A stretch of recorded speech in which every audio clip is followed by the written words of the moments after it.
iriya ndirimbo ni Forever, twavuga ko yavuzweho byinshi cyane, dore ko yazamuye n'amabifu, dore ngo ngaha amashongo yayibye n'ibindi bintu byinshi byagiye byahuriyemo n'ibibazo byinshi. Ako njya ngo n'umugabo mu bukwe bwiwe umenye bitari sawa. Ntabwo byari sawa kubera byinshi byagiye bivugwaho, ariko nizere ko uyu munsi noneho bimeze neza. Uyu munsi bimeze neza kuko ni nabwo yatangiye igikorwa nk'inshingano z'umugabo cyo kwizihiza honeymoon. Mu kwabuki niko tubyita. Mu kwabuki, harya burya mu kwabuki hakorerwamo ibihe bikorwa ra? Chitufu chennyini omwagalwa waffe omuyimbi gwe tumanyi nga RIHANNA kati amasanyu ge mangi. Amaze emyaka 2 ng'alinze omwagalwa we eyabadde mu kkomera okumala emyaka 2, kati yakomyewo. Uyu bita RIHANNA Nzeri ku itariki zisaga kuri 29 Nzeri 2022 nibwo uyu umuraperi bita ZACU yatawe muri yombi akekwaho n'iki? Yakekwagaho kuba yararashe inshuti ye, ariko biza kugaragara nyuma aho yari amaze imyaka 2 mu buroko, biza kugaragara ko atari we wamwishe, atari we wamurashe.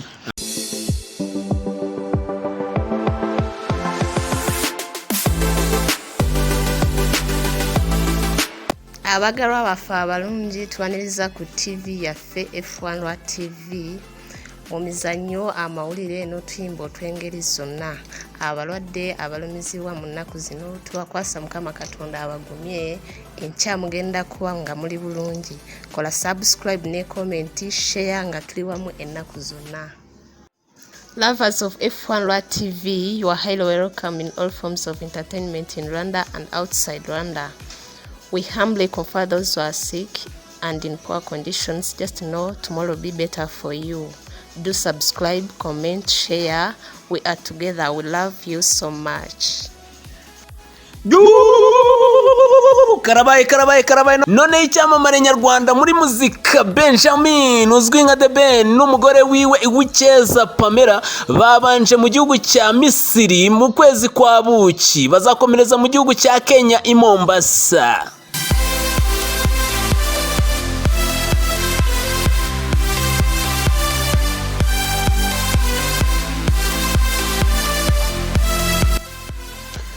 Nibyo koko uyu munsi tugiye kwaseseka tubagezaho amakuru atandukanye, amakuru y'abahanzi n'ibyamamare bigiye bitandukanye. Uyu munsi tuzazi kugaruka ku muhanzi bita The Ben cyangwa se Mugisha Benjamin. Turaza gukomereza mu gihugu cya Amerika, hariya muri Leta Zunze Ubumwe za Amerika, ku muhanzikazi bita RIHANNA mu byishimo afite none. Niyo pi ubundi umeze ute? Meze fresh. Ni wanene. Umunsi uri na vibe. Yeah. Aha, mu kuboko kw'iburyo rero turi kumwe muri studio, tukumwe n'umukobwa bamwita Nash. Anaitwa Nash. Kubatamubona rero n'umukobwa meze neza, useka neza, uteye neza, mbese n'ubutama. Aha, nkuko turi kubabwira rero inkuru iri tugezeho none aha ni inkuru turi gukesha ikinyamakuru inyarwanda.com.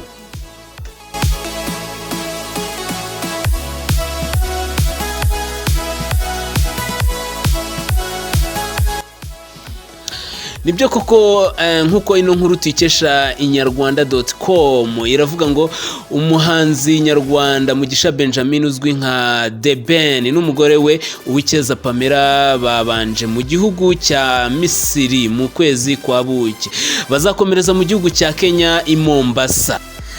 Niyo pi nkuko iyi nkuru turi kwikesha ikinyamakuru bita inyarwanda.com iravuga ngo iki kuri uyu muhanzi?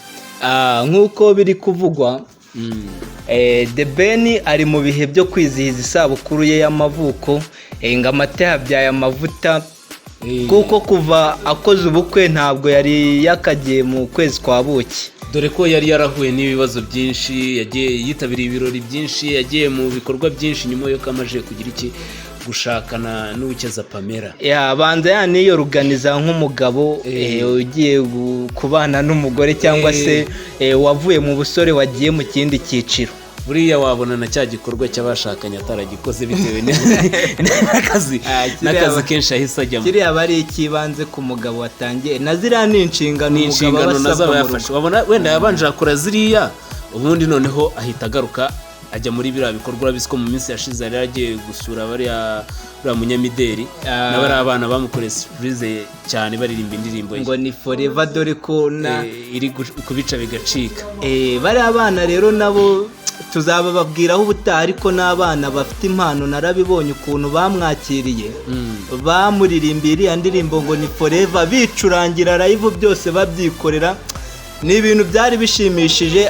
Tuzabigarukaho ubutaha kuri bari abana, tuzababwiraho. Reka dukomeze tuve imuzi tugere imuzingo ku makuru ya The Ben.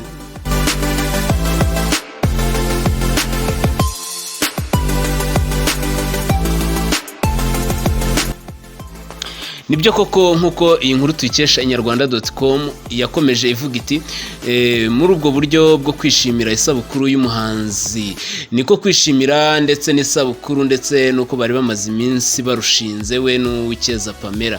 Aba bombi ku munsi w'ejo berekeje mu gihugu cya Misiri mu mujyi wa Cairo, aho babanje ariko bakazaba batazatindayo. Ni umunsi umwe kuko ejo ku itariki 11 bazakomereza muki bazakomereza i Mombasa ya muri Kenya. Aho nyuma yo kuva muri Kenya bazerekeza mu Rwanda, naho bari kutubwira ko batazahatinda kubera ko muri iriya minsi mike iri imbere The Ben ngo hari igitaramo afite azajya kuririmbamo hariya muri Leta Zunze Ubumwe za Amerika, ahazwi nka Washington DC. Ku itariki 3 Gashyantare nibwo azaba indege isesekaye muri Washington. Igitaramo rero ateganya kuririmba ni igitaramo cyiswe Rwanda Day. Icyo gitaramo akazaba azahatwika, byumvikana ko azanarimbamo ya ndirimbo yabiciye bigacika muri no minsi, ari nabwo The Ben yagize indirimbo yahise yihuta cyane ikagera views nyinshi. Iriya ndirimbo ni forever, twavuga ko yavuzweho byinshi cyane, dore ko yazamuye n'amabifu, dore ngo ngaha amashongo yayibye n'ibindi bintu byinshi byagiye byahuriyemo n'ibibazo byinshi. Ako njyango n'umugabo mu bukwe bwiwe umenye bitari sawa. Ntabwo byari sawa kubera byinshi byagiye bivugwaho, ariko nizere ko uyu munsi noneho bimeze neza. Uyu munsi bimeze neza kuko ni nabwo yatangiye igikorwa nk'inshingano z'umugabo cyo kwizihiza honeymoon. Mu kwabuki niko tubyita. Mu kwabuki, harya burya mu kwabuki hakorerwamo ibihe bikorwa muri comment baratubwira uko buriya babashe kuba barushinga bazi kutubwira ibikorwa by'ibanze bakorwamo mu kwezi kwa buki. Akenshi numvishe ngo batangamo n'amakonji tuntu nk'utwo, umenye bari ibikorwa bitoroshye cyane.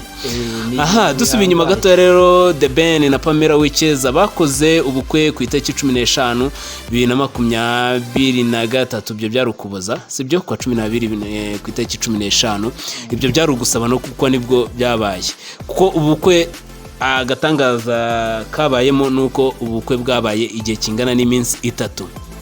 Bagiye babukora mu byiciro. Ubwa mbere bagiye gutera igikumwe, ubwa kabiri ku itariki 15 bajya gusaba no gukwa, ubwa gatatu ku itariki 23 kuboza bakora reception cyangwa se kwakira abashyitsi n'abatumiwe bose. Tubabwira rero ngo urugendo rwiza kandi ibihe byiza ku muhanzi The Ben ukomeje kuryohereza abanyarwanda muri rusange, ndetse n'uwikeza Pamela enjoying honeymoon. Niyo pi dusesekara ku nkuru yacu rero y'umuhanzi kazi bita RIHANNA muzi cyane, wamamaye cyane mu gihugu cya Amerika ndetse no ku mugabane w'Uburayi hose agiye atwika ibitaramo bigiye bitandukanye, ndetse no mu Rwanda baramuzi cyane kuko niwe waje gufungura abantu benshi cyane.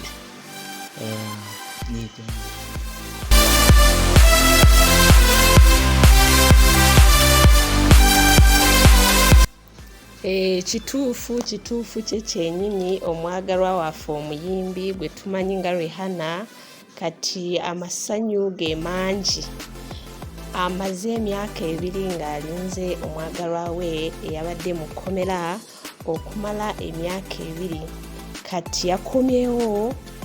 Yes, it's the continuation where we are still on the story of Rocky, the husband. The husband of Rihanna. Yeah, the husband of Rihanna, where he has been in prison for almost 2 years. For almost 2 years, he was imprisoned, whereby he was suspected of killing his friend by bullets. But now, Rihanna is full of enjoyment, is full of laughter, is full of everything, where the husband is being fully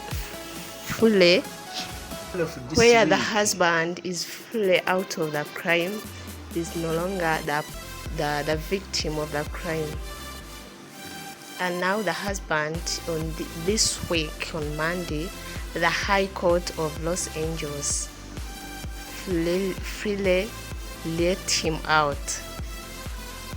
Nibyo koko nkuko mu rurimi rw'icyongereza babitubwiye, uyu bita Rihanna Nzeri ku itariki zisaga kuri 29 Nzeri 2022 nibwo uyu umuraperi bita ZACU yatawe muri yombi akekwaho n'iki?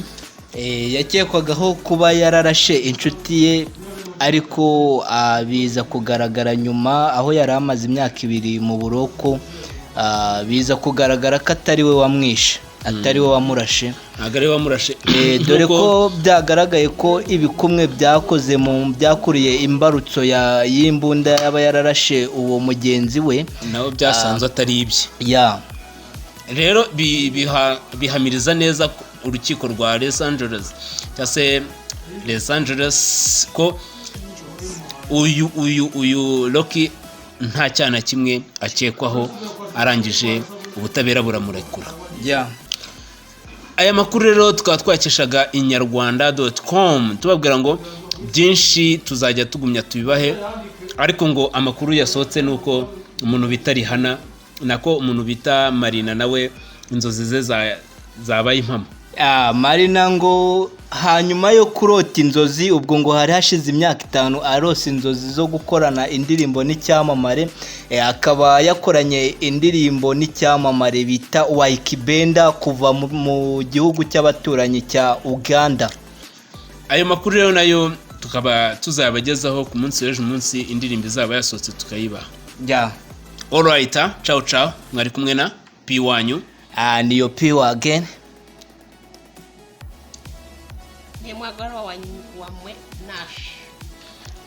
N'umukobwa mwiza cyane bita Nash hano muri studio za F1 TV, ari nyuma ari buryo bwa True. Ciao ciao, is Travista.